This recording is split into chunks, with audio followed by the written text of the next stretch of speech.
is an opportunity to submit your questions that you may have come with tonight.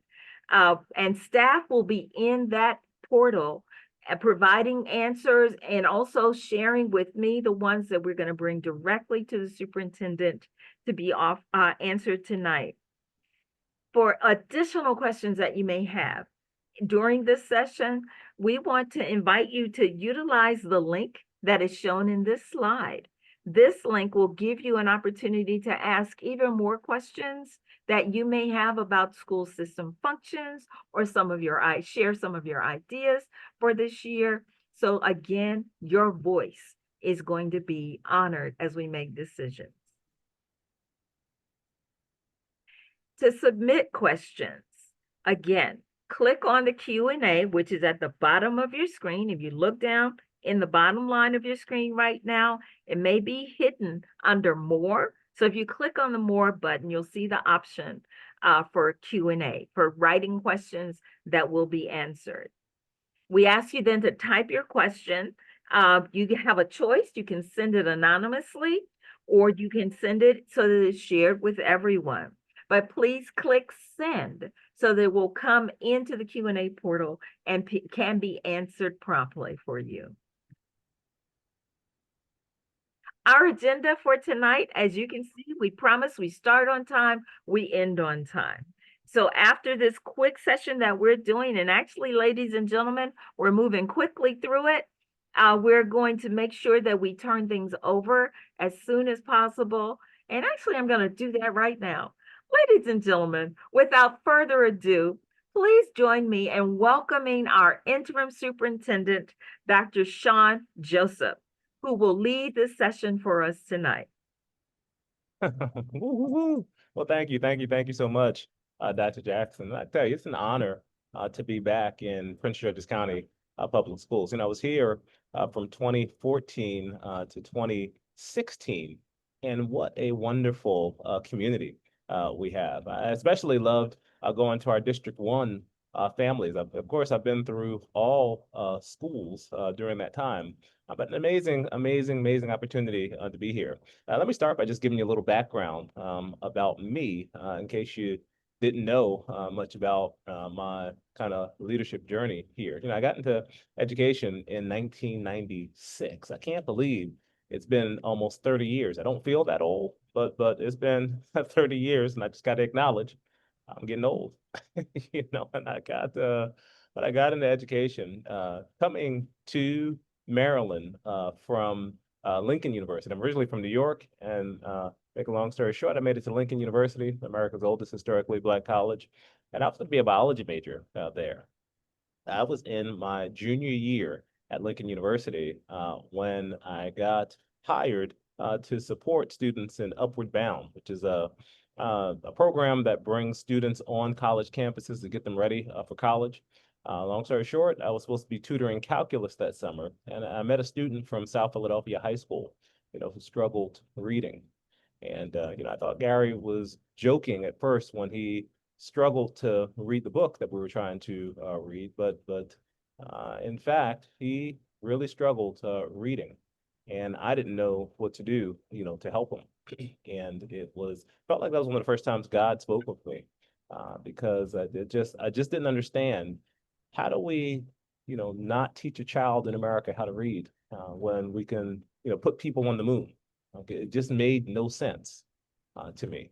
So I switched my major from biology to English education, and since that time, I have been an English teacher, a team leader, a reading specialist, a dean of students, an assistant principal, principal. I was the Maryland State Principal of the Year in 2009.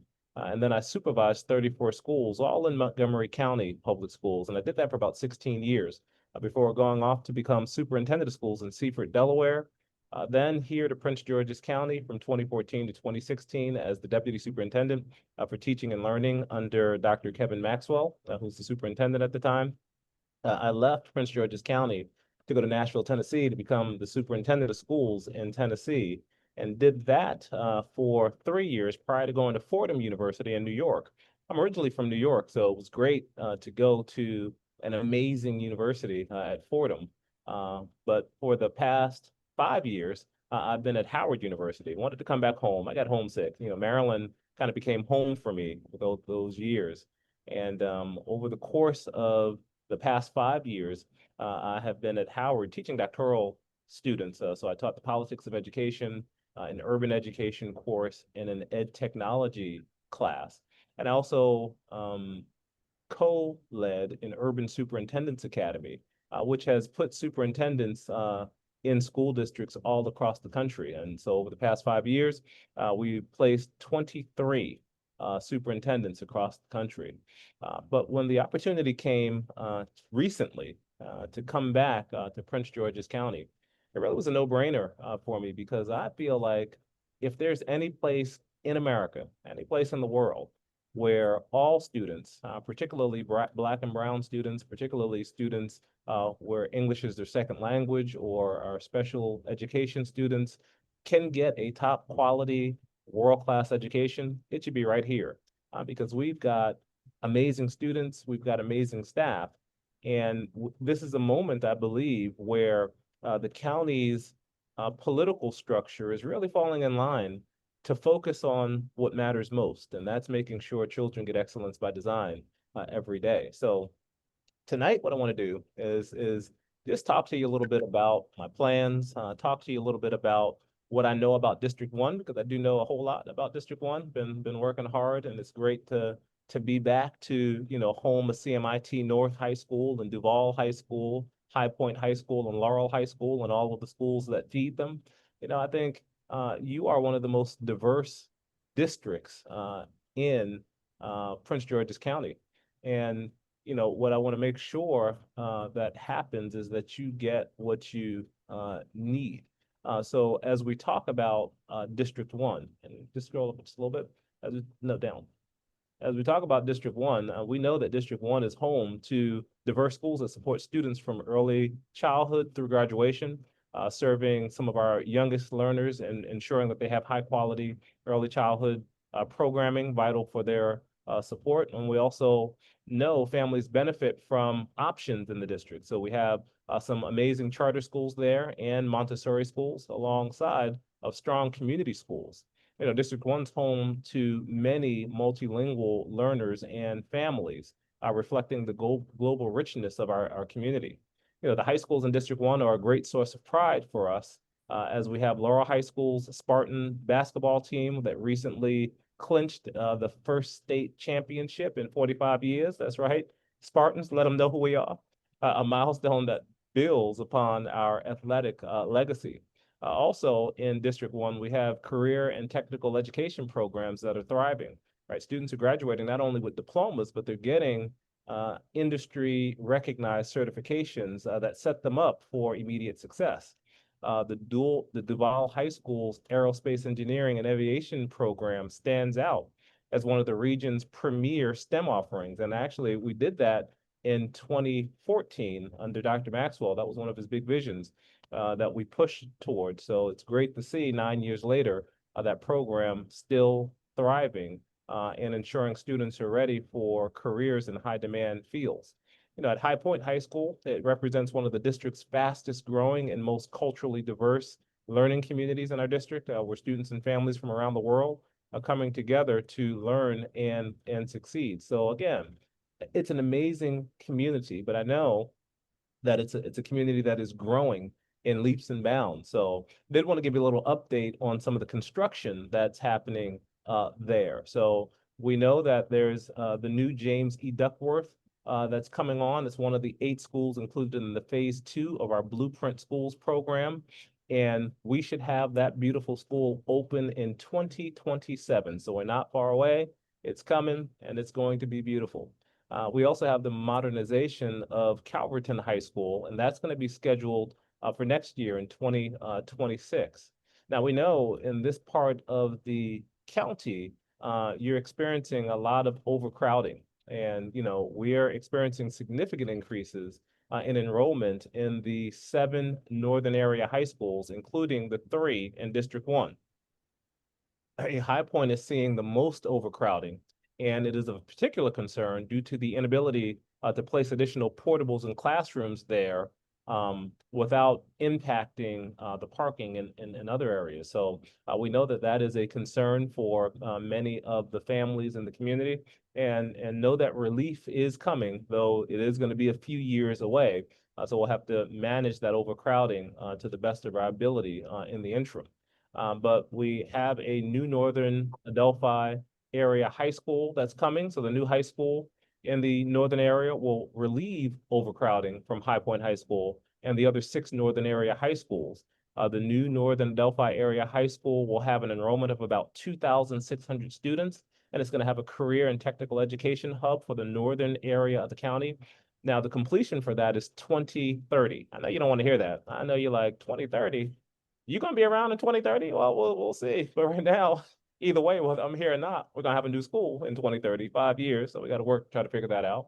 But the facility may initially be occupied by students of High Point High School while their facility is undergoing replacement.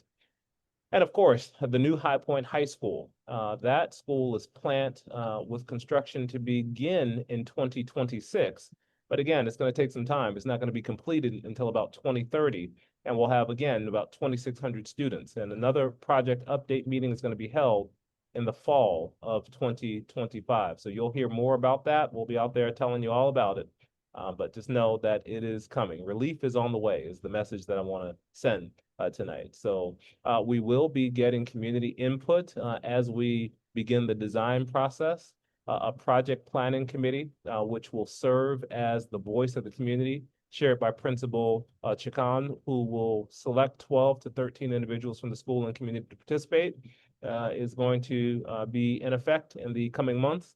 And there'll be opportunities for the broader community to engage, as anyone can share their ideas and feedback with community members. So, again, we know that relief is needed, and we're going to be moving and working with the community. And this is where your voice is going to be really, really important to us. But you didn't come to kind of hear me just hear about things. I really want to hear from you.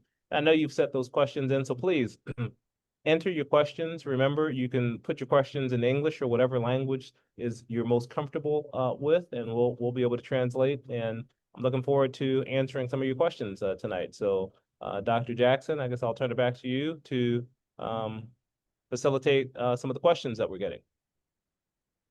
Thank you. Also, Dr. Joseph, we have some Board of Education members here tonight. If it's okay, I'm reading through our list, and Yeah. I see the board member for District 1 is here, Oh, fantastic. Dr. Anderfall, and we welcome her. I also see board member Amy Olivo, and you all please forgive me for pronunciations tonight, but we are just excited to have board members and members of your executive staff in the audience tonight. Great. If there's a way to have the board members actually come in if they want to say something, I think that'd be awesome, because, we have an amazing board in Prince George's County Public Schools. I mean, one of the reasons I chose to come back after being a superintendent for some time was because I really just feel like we've got a board that gets it, a board that wants to do right by the community, and a board that's willing to, put the time in to listen and to work actively. These are hard jobs, and without the right board, it becomes an impossible job. So we're very fortunate in Prince George's County to have, who we have serving at the moment. So I thank you all, and look forward to collaborating with you as we do this work. Thank you, Dr. Joseph. I know Ms. Andolfo was here, but I do not see her. But I do see our board member, Amy Olivo. I would like to invite her to just bring greetings, and we thank her. We will be in her district soon. So I'm going to ask her if she doesn't mind unmuting and just bring greetings to everyone. There's Dr. Anderfall. I'm sorry, Dr. Anderfall. I did not see you. So the board member for District 1 is here.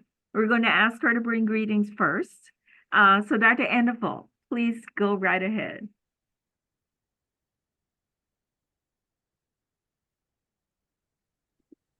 Hello, everyone. Good evening. Apologies. I'm joining from afar, but I'm really excited about this opportunity.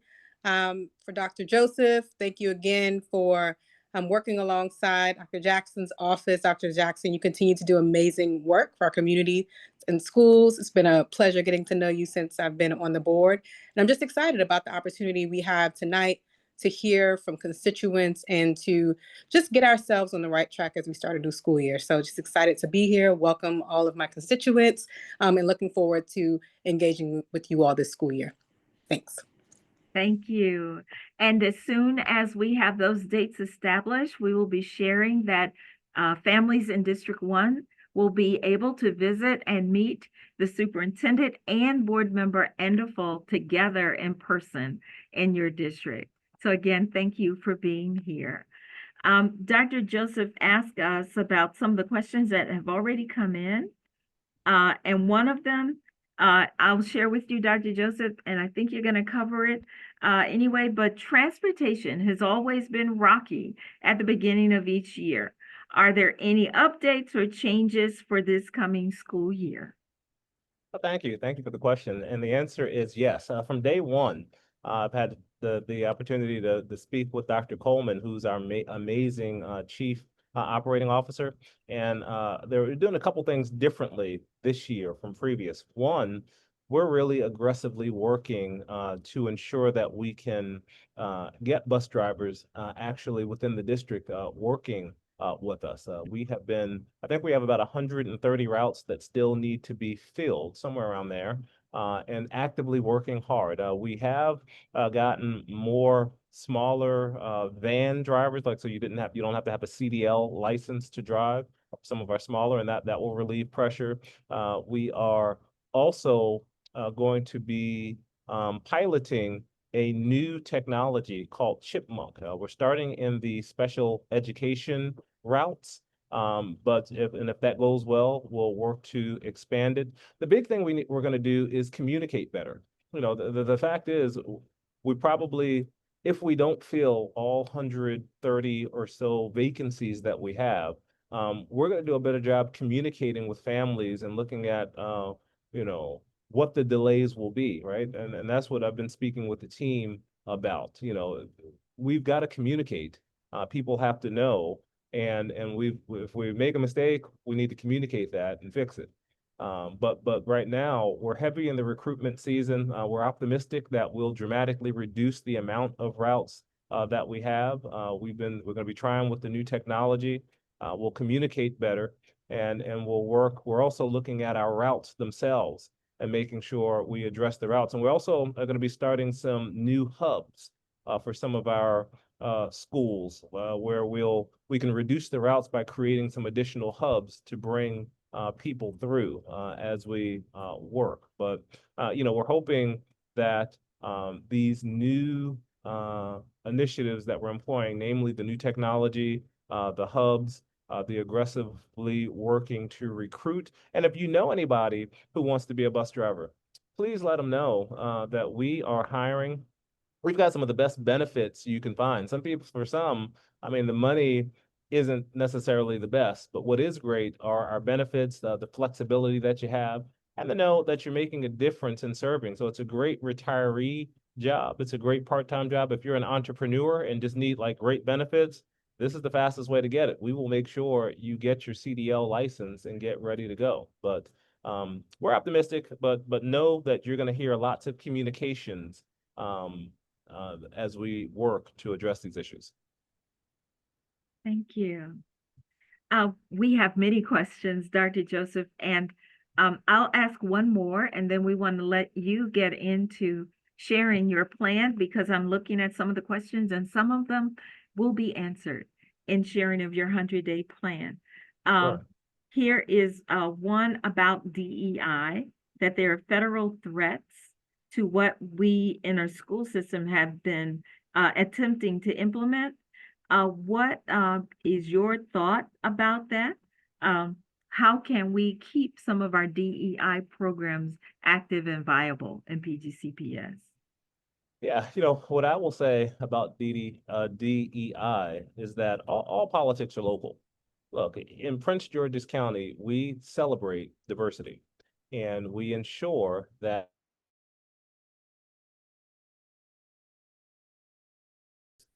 district, which is more than 75% of the world, with about 5,000 new international students.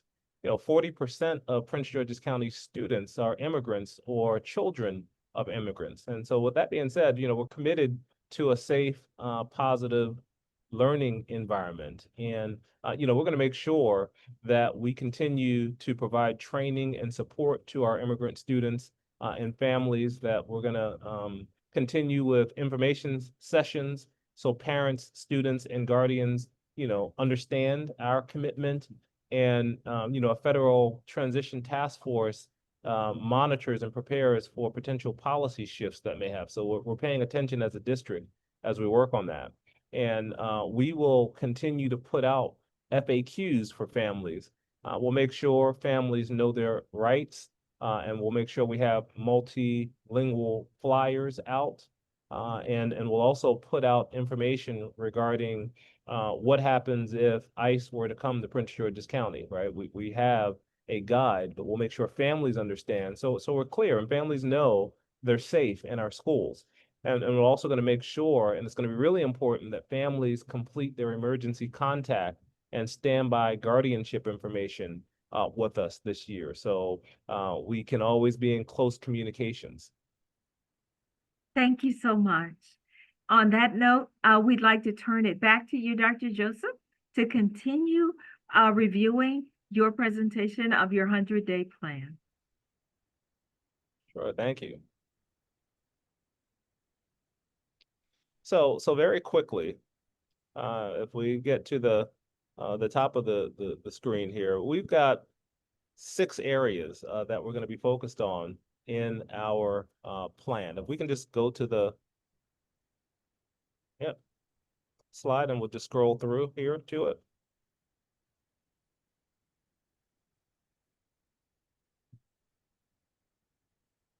Yep, so the first area we're going to address is strategic planning and strategic alignment. If we go back. So this is the area that we're focused on. Really, it's for the board and I to come together. What's most important in any school district, and I think why most districts don't move forward is a lack of focus, a lack of alignment, and a lack of execution. And so the board and I have committed to coming together, once a month to really focus on execution. We've got to answer the question, what's important to us this year? What do we want to accomplish? And what are we going to do first, second, and third? So that first domain of conversation and work that I'm engaged in is actually with the board, to be clear about our purpose, to be clear about our resources, to be clear about what we're going to do first, second, and third. As we move to the next area, which I believe was talent, the big thing in the talent area is we must get staffing. I mean, it's a reality. I think, we've had major challenges in special education, for example, because of a lack of staff. We've got to solve that problem. In a lot of our and a lot of our schools that have not been performing academically, a big challenge has been having certified teachers there and enough teachers. I mean, I spoke this weekend, I had an opportunity to go to a fish fry that was hosted by County Representative Tiffany Alston. So I was out in Bowie or Mitchellville, the Mitchellville area, at that cookout. A young student came to me. She said she went to Potomac High School. And when we were talking, she told me she didn't have a math teacher for the entire year. In those instances, we have to figure something out. And one of the things I'm exploring is looking at our virtual schools to address those type of areas. And also looking at, how do we ensure that when we put teachers in, even if they're substitute teachers, they're getting the training that they need to be effective. So when you look at my 100-day plan, it's really focused on vacancy transparency. I'm going to put up some dashboards to help us all see where we have vacancies and to make sure we can target those vacancies. I'm also paying particular attention to our high need schools and making sure that we have targeted staffing plans to ensure equitable placement, and that all schools in the county, are adequately staffed. I mean, that's a big task for us. And again, as it relates to special education, we have to focus on recruitment aligned with the state mandates. And we're going to have hiring events coming up specifically for special education on June 16th and 23rd. So those are the things that I've been working on as it relates to the staffing pieces in this area. It's really, being clear about where the vacancies are, addressing the vacancies. One of the good things is that we came to a tentative agreement with our unions, and right now our starting salaries, once the contract is ratified, is going to be over $60,000 per year, which is a great salary and keeps us very competitive within the region. So really looking for that. And in addition to the staffing, one of the things I'm thinking about is just staff wellness. I mean, since the pandemic, we have talked a lot about social emotional learning of students, but I recognize we've got to focus on the social emotional learning of our staff. And one of the things I've been speaking with our benefits office about already is what can we do to strengthen wellness programs for all of our staff. So you can expect in the fall, when teachers come back and when staff comes back, that there's going to be some initiatives that are intentional about making sure our staff are whole. So as we talk about the talent piece in my 100-day plan, that's what I've been thinking about. As I move to the next area, which is the academics. This is critical. I mean, I have all weekend and all last week, I spent a lot of time delving into the performance of our students, school by school. Right now we've got 24 schools that are on something called a comprehensive support, CSI schools, comprehensive support and improvement schools. So these are schools that have persistently underperformed. We've got to do something about them. And I've been thinking deeply over these first 6 days I've been on the job, quite frankly, about what are we going to do differently to support them, because we have to do something. But beyond those 24 schools, there are a multitude of schools. I mean, look, we got 202 schools in this district, and we've got to make sure that students are growing adequately in our district. So it's one of the things that I've been focused on. We have to answer the question, are students making adequate growth? We have to study where they're not growing and understand why and what we're going to do about it.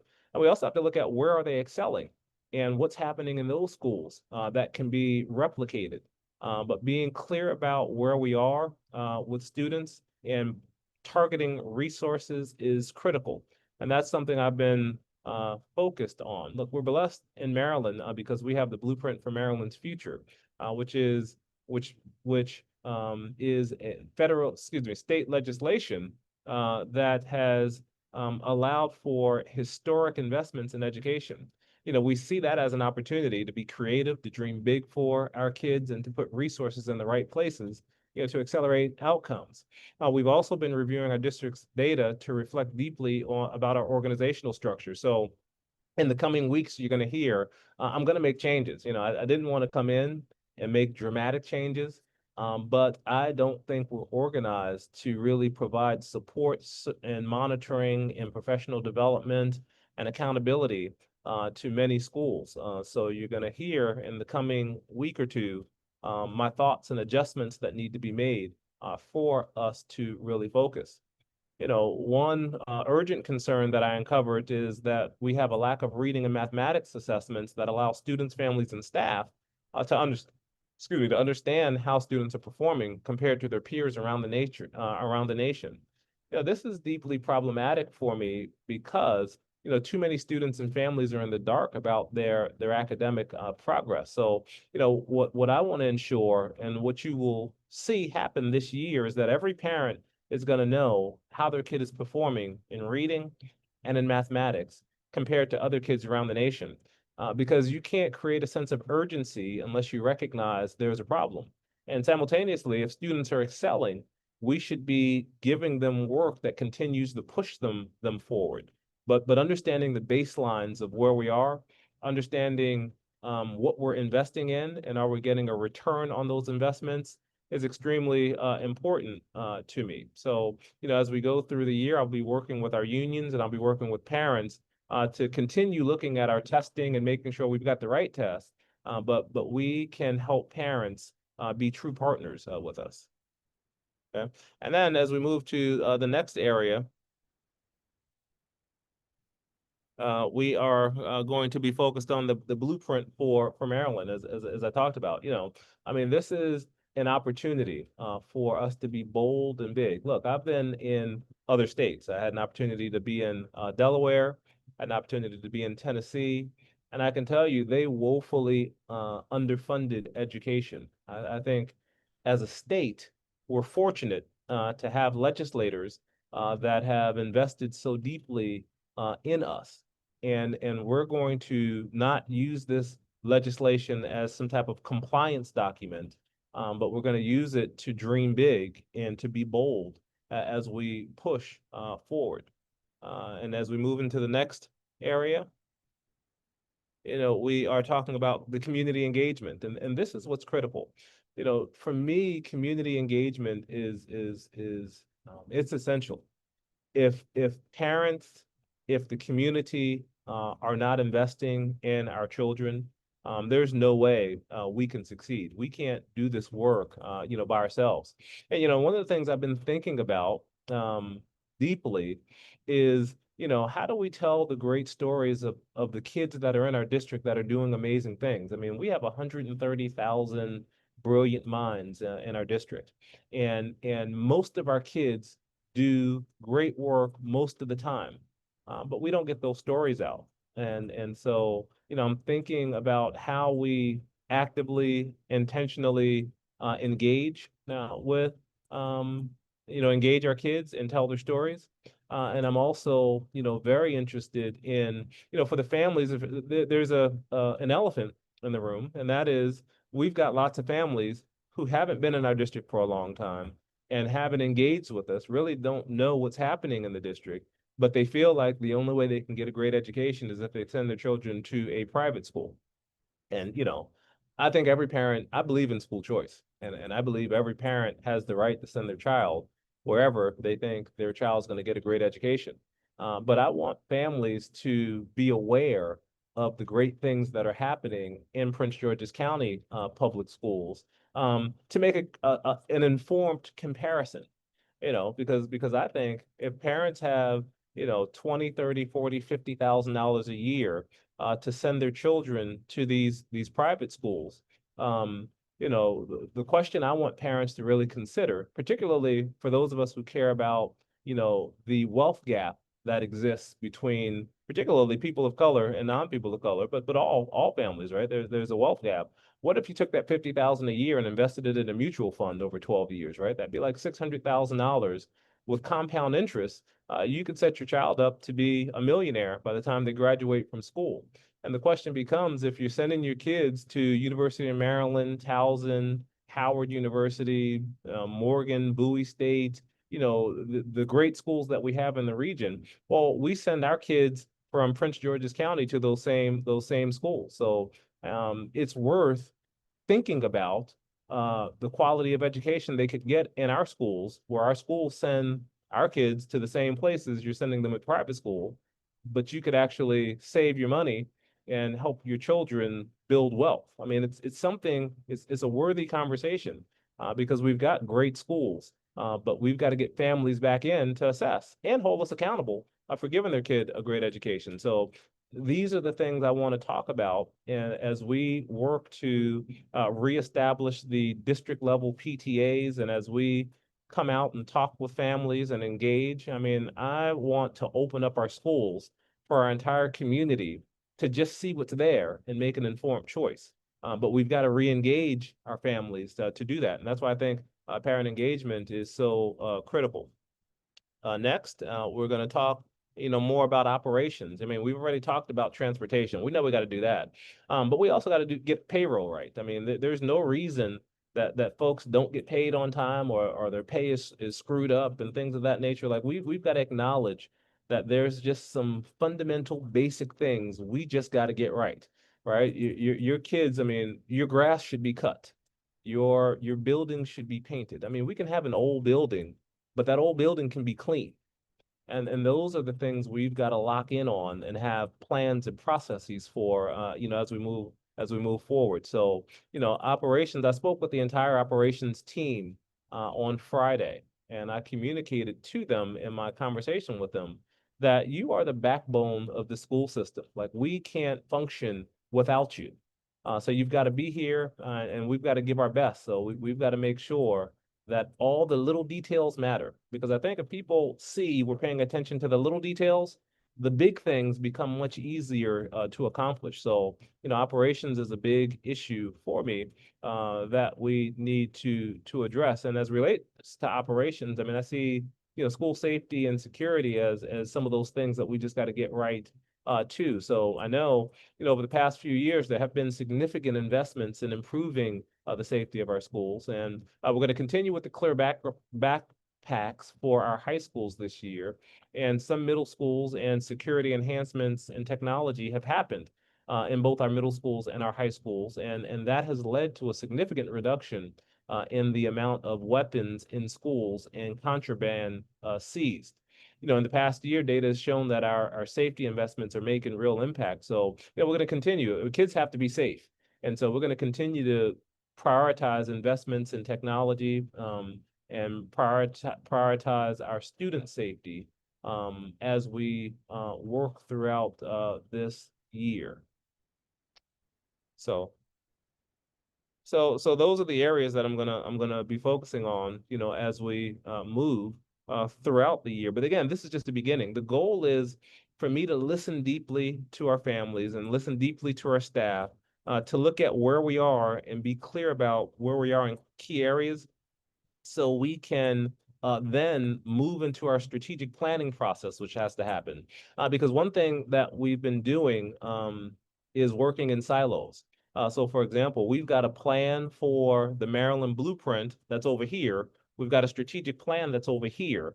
So as we work through this year, my goal is to have one plan that is developed based on input from families and staff that really can accelerate us and move forward. So know that once we get into about November, December, we will initiate a strategic planning process. So that way, when we get into June of next year, we've got a new strategic plan that is bold and communicates where we see ourselves in the future. So very excited to do that. And again, it can't be done without parent input. So really looking forward to your support.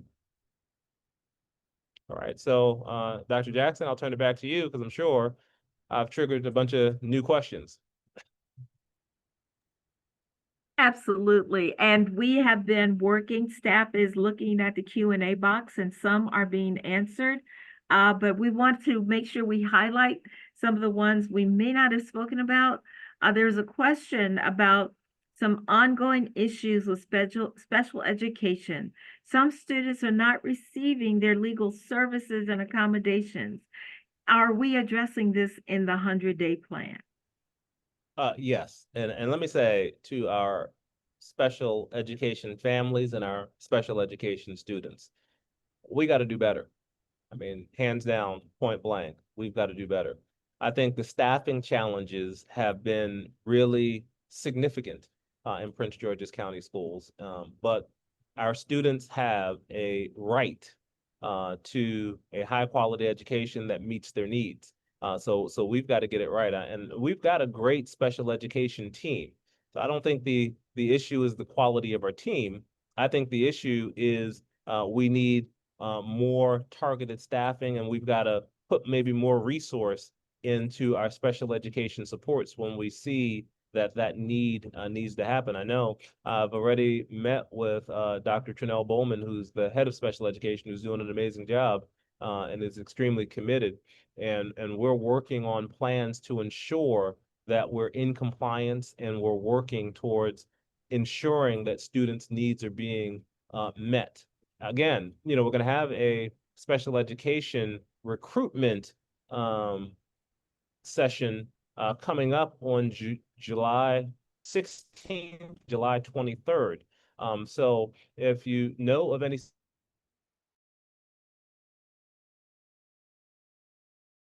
else, and we are going to work with them to make sure we get the best people in front of our children to allow them to, tap the genius that we know is within our special education students.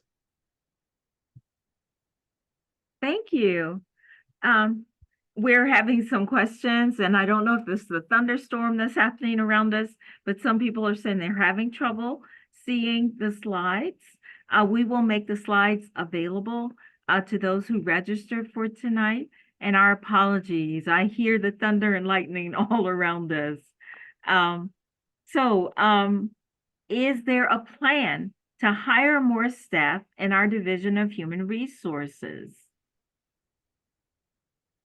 So I don't know if we need more staff in human resources. I'd have to look at I'd have to look at that. I work with Dr. Baldwin on a daily basis. I do think we have to be more strategic and but if there are needs, they haven't been brought to my attention to date, to be honest. So we'll have to investigate that. But right now, I've worked in, again, 3 other school districts, and I can tell you, it seems like we have a lot of folks in human resources. But again, I know there are a lot of different offices and domains, so we'll just have to check and see what those issues are. Thank you. We have a comment question from one of our staff members in PGCEA who made Tammy O'Donnell has said to us that educators are exhausted. They constantly have more and more work and not given the time to do it all. What are you going to do to help educators so that they can get their work done effectively? Sure, a couple things. One, and like I said, one of the things that's at top of mind for me is, educator wellness. And I think we have to be explicit about providing supports for educator wellness. We do have, working with our unions, a joint committee to review workloads on wellness, and that's going to happen, or I want to establish a committee within the first 61 to 100 days to look at what those issues are. I also think we need to be looking at technology. One of the things that you see in the 100-day plan, I'm looking at how are we using, AI technologies, particularly with staff to help work with the workloads and be more efficient and effective. I don't know. We've got a great chief of technology in Andy Zuckerman. And I know he and I, in our very first meeting, started talking about some of our technologies and efficiencies. And I would love to pull some committees together with teachers to see if there are things we could be doing to help take some of that pressure off. But know that I've made a commitment to PGCEA to meet frequently in partnership, to look at issues and to collaboratively work to solve some of those problems. I think we were able to do that very quickly to get to a tentative agreement on a contract, but that's just the beginning. We will continue to look at those issues. So again, I would encourage you to work through PGCEA or the other unions to surface issues and to come with solutions. Again, because I don't think it's something that I produce. I think it's something, you being closest to the work, have some ideas about the things that would make you better. And I want to hear about those things and, what's reasonable and makes sense that we can implement. you have my commitment that we will. Thank you. Some more questions that we have. It was just announced that the Supreme Court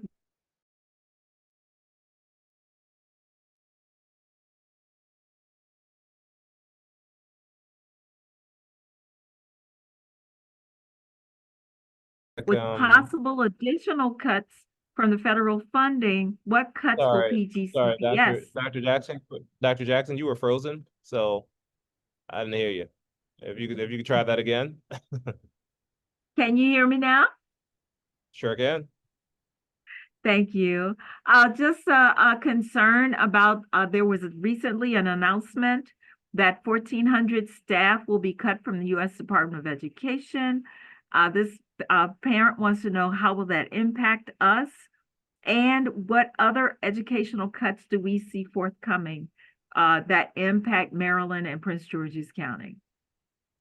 Yeah, so thank you for the question. I can't answer the impact of the 1,400 people from the U.S. Department of Education. I don't know what that impact will be on us just yet.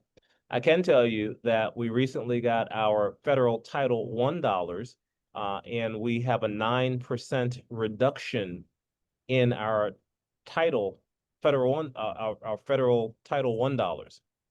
That's a significant decrease from last year, and our schools use those dollars in our highest needs, which will have an impact. We also know that right now the 21st Century grants, which were federal dollars used for after-school programs, have been on hold. So we had always had those 21st Century grants for our after-school programming, and I'm currently meeting with Chief Howell, who's our Chief Financial Officer, looking at that. We literally just had a meeting with the state on Friday, kind of going over some of the high level things. So right now it's unfolding. We won't know the impacts yet, but it definitely will be an impact, because I believe federal dollars are, about 12 to 13% of our overall budget. So when we see those cuts, they will have impact on us. In the state of Maryland, I believe it was about 230 some odd $million that are being withheld at this moment. And with Prince George's County being the second largest school district in the state, we will feel those cuts. But that'll be to be continued. And as we get more information, we'll make sure we put it out to you, and we'll definitely be updating the board at board meetings. Thank you. There's a participant who would like to know if you'll be visiting schools when schools open and talking to staff directly. Yes. So historically, I mean, I know in every superintendency, I've had the opportunity, I make it a point to visit every school in the district every year. And I look at all schools, both charter schools and non-charter schools. Now we have 200 some odd schools. So my goal will be to get through and visit all schools in the course of a year. I kind of like planning meetings, and the way I work, more often than not, I'll have meetings in a school area cluster. So to give me an opportunity to have a meeting there, but also visit schools. That's a way I get out. I tend to like to get out. So yes, I will be out and about. And I also, like to have quarterly meetings with teachers.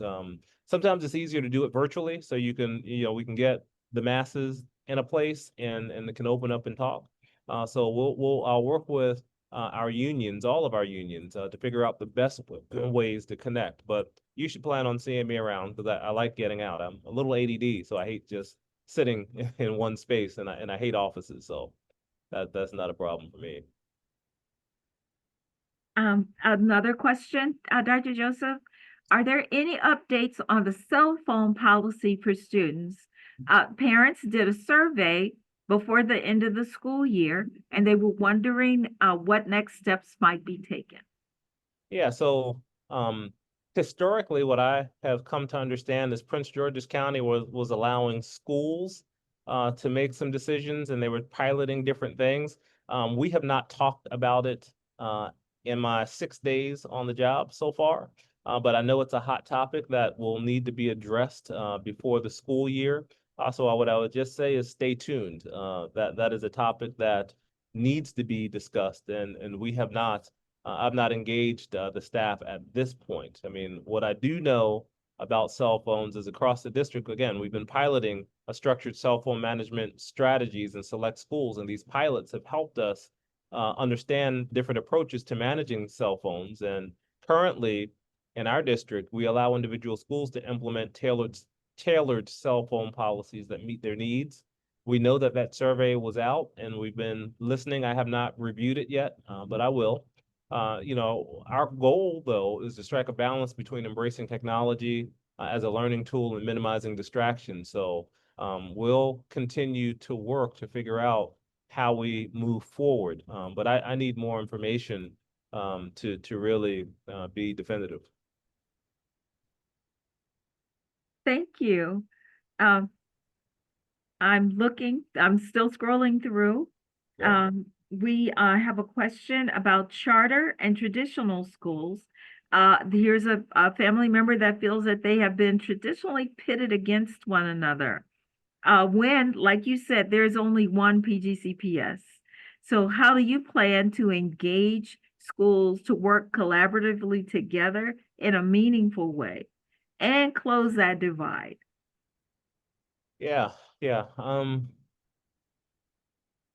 Like I said, I don't think parents care whether a school is a charter school or a non-charter school. They want a good school. They want a school that's going to meet their child's needs, and I've always believed that. So, when I was here from 2014 to 2016, I visited charter schools as equally as visiting non-charter schools. I think Maryland has a good approach in that the charter schools should be a part of the fabric of the school system, and we work together to make sure students are being successful. So that's the philosophy that I naturally bring into the job. I know I've been working in my office. We've been working to schedule meetings with the charter networks in the district, and that's I've been doing that since I've been here, like I said, over these past 6 days, because I want charter school leaders to know that I believe that they are a part of the family, not, and they're an active part of the family, and we should be doing what we can do, to support them. So I think inviting charter leaders to my meetings and me attending their meetings, and the more connection, the less correction. So I'll continue to reach out, connect, and find out how we can support one another. I think the divide, quite frankly, happens because of the fiscal implications. I think when you have limited resource and people feel like they're losing something, or dollars are being taken away, I think that's where the frustration comes. I think we've got to strike a balance and make sure we're communicating factually to families about charters, and I think we've also got to have a clear charter strategy. I mean, we should be bringing a charter school in if we believe that there's some type of innovation or something that's unique that we're not offering in the district that would enhance programming for our communities. And we should also have to pay attention to the ecosystems that we're in, right? We can't have more schools than students and think anybody can thrive. So there has to be a balance as we work with schools. And we've got to make sure that if we have a charter, we have a charter because we believe they're getting results. If we're underperforming, we have to address that. Just like we have to address non-charter schools that are underperforming. So we've got to be equal opportunity to ensure that our kids just have excellence. Thank you, Dr. Joseph. Another question.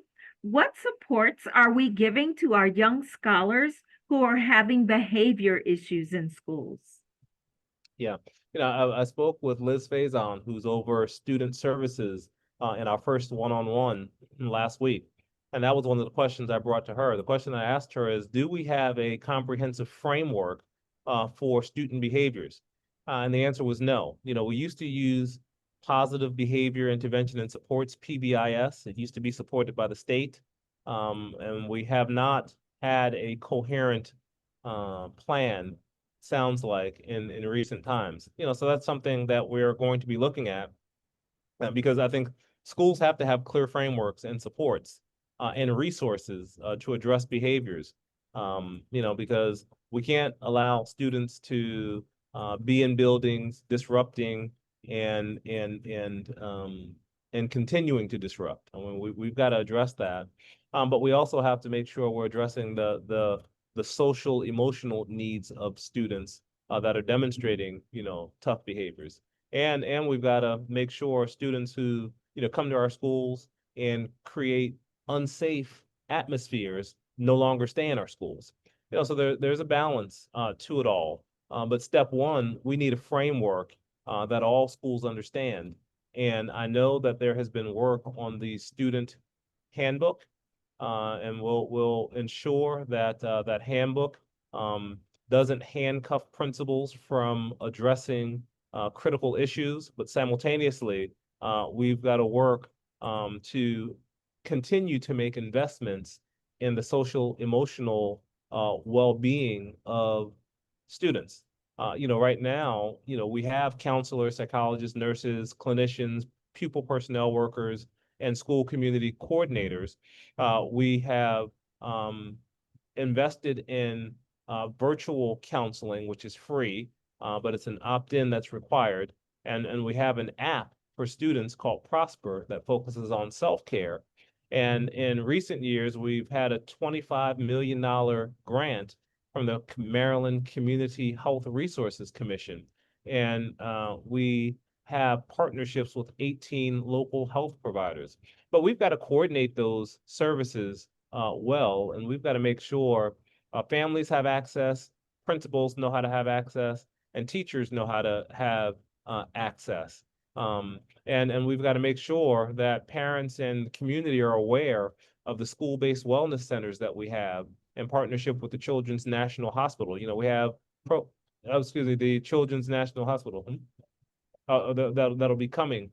So we anticipate bringing on some wellness centers at Bladensburg High School, Colin Powell Academy, Drew Furman Middle School, Fairmount Heights, Hyattsville Middle School, Kenmore Middle School, Northwestern High School, Oxon Hill High School, Sonia Sotomayor Middle School, and Watkins Mill Middle School. So we'll have district-wide access in 3 years, and we'll be bringing those partnerships on to really provide greater support. Thank you. We have another question for you. Okay. Paraprofessionals serve as full-time teachers when there's a shortage, but are not properly compensated. The new contract does not remedy this. So can you please help us, or please give us some advice about the prediction of our contract renegotiation for that? Yeah, I'd have to look into that and get more information, but thank you for sharing that with me. Thank you. Thank you. And a question about middle and high school student safety. What considerations are we putting in place to make sure that all high schools and middle schools are safe places? Will students be given student identification cards?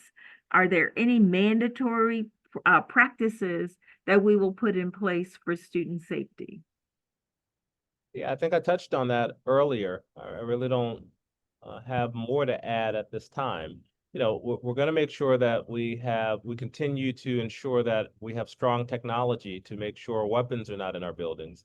We're going to make sure that we're investing in social emotional wellness supports and mental health supports.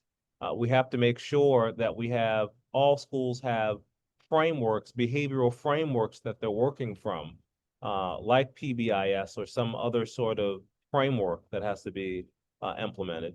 And we've got to continue to review our student rights and responsibilities book to make sure, again, students are clear about what happens when they don't follow rules and make unsafe environments. But we'll be working closely with both our chief of operations and our associate superintendent for student services and our principals and our chief of schools to make sure that safety is a priority.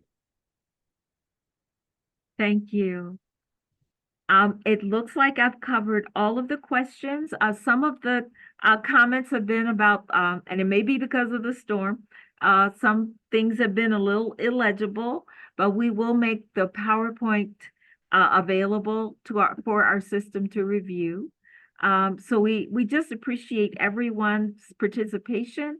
Dr. Joseph, I'm gonna turn it back to you if you have any additional comments that you would like to make. Yes, yeah. So the only thing I would say in conclusion is that we've got to work together. You know, it's there's a lot of work that needs to be done in Prince George's County Public Schools. And, I don't think leaders make things perfect. I do think leaders make things better. And the way I know how to make things better is to listen deeply, to try to, look at issues as they come, to be proactive, and just work hard every single day to show people that we believe in excellence and that we're here for you. And so, as we move into the school year, I've been working closely with Dr. Jackson, and I want to thank her for her excellence. I think step one, we've got to get our community back to the table, actively engaged to hold us accountable. And I think we've got to work to look at our policies, look at our practices, look at our customer service, and look at the quick wins. I think we've got to tell the good stories about what's happening in Prince George's, and I think we've just got to focus on execution. So as we enter this school year, I want us to enter it with a renewed spirit of optimism, and hope that we're gonna fight hard to meet the needs of kids, and that we're gonna stay student focused, and we're gonna stay, humanistic. I mean, I want us to take care of one another, so we can take care of our children, and that's important, and that's the work ahead. So we have the 9 in-person sessions, and I'd strongly encourage you to come out to an in-person session and share your stories, share your successes, share your challenges, because your voice helps us prioritize. I mean, we're here to serve. I mean, that's it. And so, to do that, we've got to hear from you. And I promise you, our best days are going to be ahead of us. So I thank you for, taking an hour out of your time, out of your busy day, to engage with us. I'm looking forward to the in-person sessions where we can definitely have more engagement, and I'm not just looking at a computer screen. I can actually, hear your hopes and dreams, and together, I hope that we can make Prince George's County Public Schools one of the fastest improving large districts in the country. I mean, that is the goal, and that's what our children deserve. So thank you, thank you, thank you. And I want you to have an amazing evening. And before you go, I'm going to pass it back to Dr. Jackson, and she's going to share about some of the upcoming engagement opportunities that we have planned through this summer. Thank you, Dr. Joseph. One of the things that I have been asked to do before we go to that final slide is some information that we like to share in addition to your presentation. So if I'm looking to make sure everything is set up for us, and I will click play.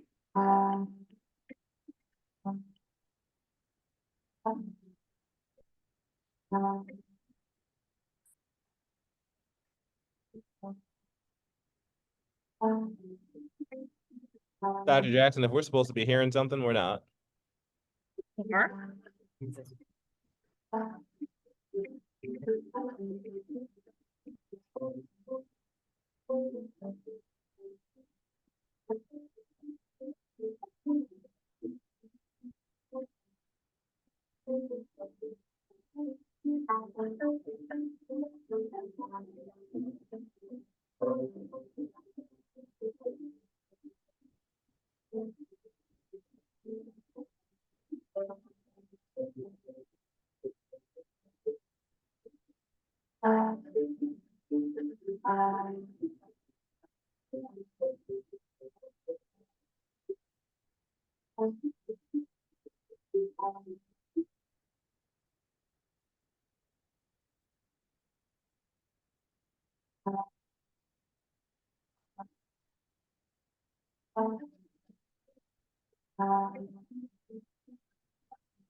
Uh, can we stop it?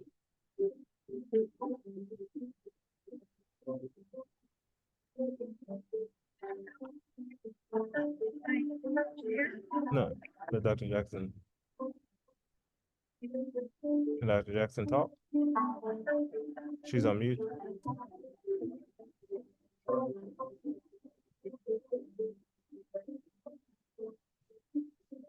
Hmm?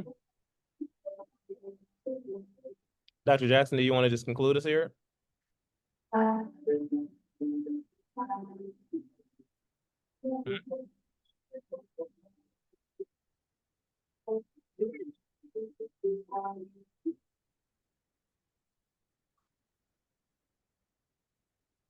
Dr. Joseph, I think the storm has taken over my computer. Okay, welcome back.